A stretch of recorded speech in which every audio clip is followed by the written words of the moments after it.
Hello friends welcome back to my new blog. तो साजन तुम आ गोटे नो फ्रेश ब्लॉग को देखा तुम बिल पड़े आसी तो ये कौनटा मुझे खांदे खांदे ये को आम आड़े कह जाए मही ये देख ये आम बलदरे मही दि जाए माने बिलटा हल तसी सारिकी प्लेन करा जाए ये कह जाए मही। तो मुझे नहीं जाऊँ बिल को आम बिलर महीटा हम चलते देखा। तो फाइनाल मुझे आसिक बिलर पहुंची देखते यहाँ मही यहाँ आम बिल ये देखते तो ये देखते मो पछपटे ये देखते बलद आसुच्छी से बलदर आम बर्तमान मही देवु मो दादा जन हे से मही देवे। तो चलते आम जो मही देवु से भिडियो आते स्टार्ट कर फाइनाल देखते महीटा आम सेट हो देखते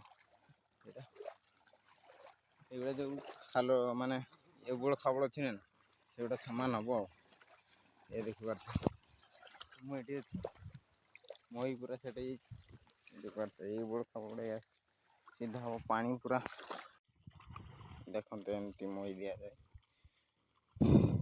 मो ऊपर गोटे पत्थर दिखाई देखते से पत्थरटा मोर लदी देती से कहीं ओजन हम टे मटी गुटा सामान हम देखी पार्थे। चलते आज भिडियोटा यहाँ भिडियो भल लगे लाइक एंड सब्सक्राइब करदे तब तक बाय बाय टाटा।